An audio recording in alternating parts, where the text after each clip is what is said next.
Assalamualaikum warahmatullahi wabarakatuh.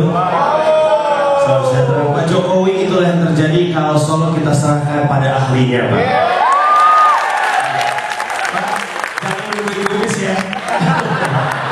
Nama saya Panji Pragiwaksono. Untuk Anda yang belum kenal saya, pekerjaan saya agak banyak. Kalau ditanya Panji ini kerjanya apa, saya sebenarnya sederhana aja. Saya senang dikasih mikrofon, dan ini ketika saya umur 41, 20 sampai sekarang. 2020 ini saya nih. Agak gemukan dikit, putihan dikit, rambutnya coklatan dikit. 2020 umur saya 41. Sebelum saya maju ke sana, saya mau ngomongin sesuatu yang terjadi di masa lalu. Saya mau ngomongin tentang Timur Timur. Timur Timur lepas dari Indonesia. Ada beberapa alasan politis, ada kejahatan humanis juga di situ. Tapi saya bisa membayangkan kenapa mereka pergi. Buku pelajaran SD mereka sama dengan buku pelajaran SD kita, dan kita di SD diajari Indonesia adalah negara yang kaya.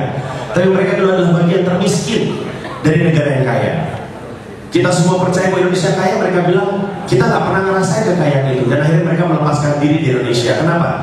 Karena pemerintahnya gagal untuk meratakan semuanya, penyerataannya nggak ada, dan kita sesama bangsa Indonesia gagal untuk membuat mereka menjadi bagian dari Indonesia. Argumen saya adalah orang yang tinggal di Jakarta sebenarnya orang Jakarta, bukan dari Indonesia.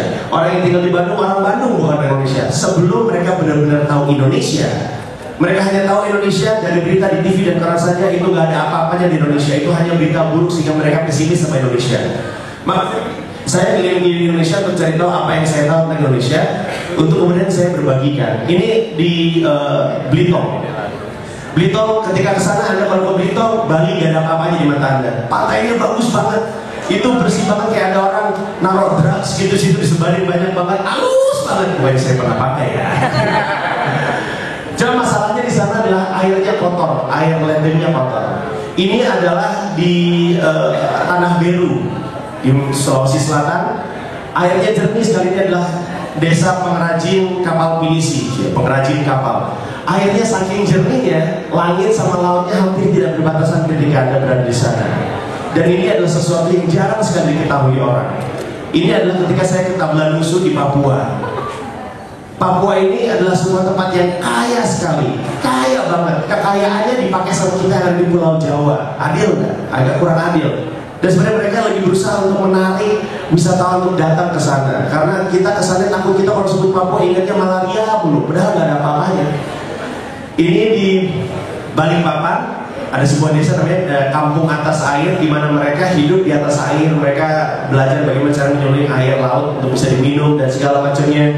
Satu lagi pemandangan yang indah sekali dan juga jarang kita temui di beberapa tempat-tempat lain di Indonesia. Dan kalau kita nggak jalan-jalan mungkin tidak akan pernah tahu. Ini adalah pemandangan dari Pulau Siladen.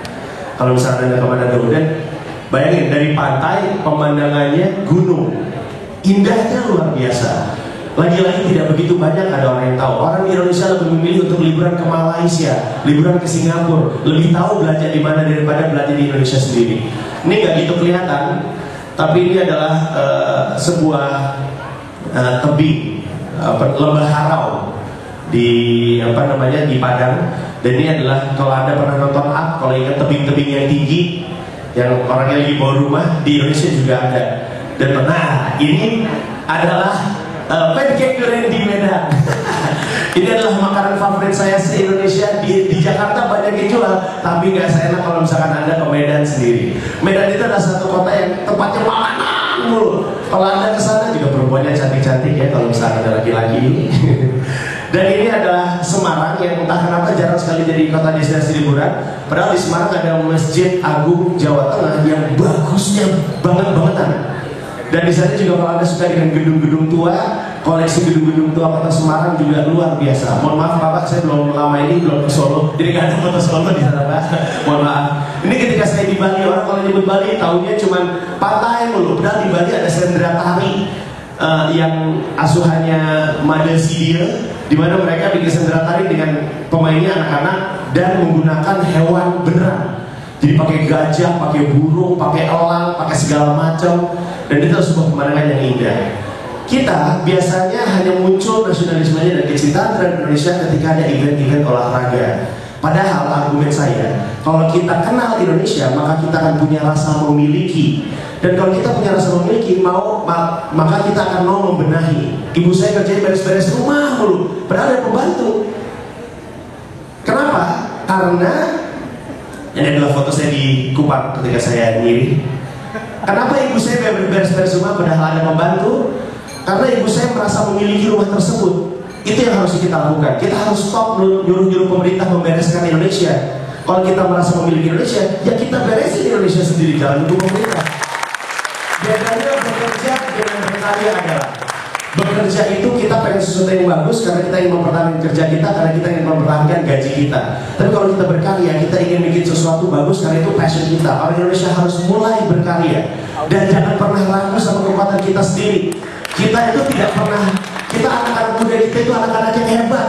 Kesalahan kita adalah kita tidak pernah bisa menjaga anak-anak hebat itu sampai mereka berumur dewasa. Kita tidak pernah jaga juara-juara dunia ini, dan kita tidak pernah ajak mereka untuk berkarya. Karya anak muda Indonesia lah yang akan membangkitkan Indonesia. Karya anak muda Indonesia di setiap daerah. Ini adalah anak-anak SMA 10 tahun dari sekarang, mereka lah yang akan membangkitkan Indonesia.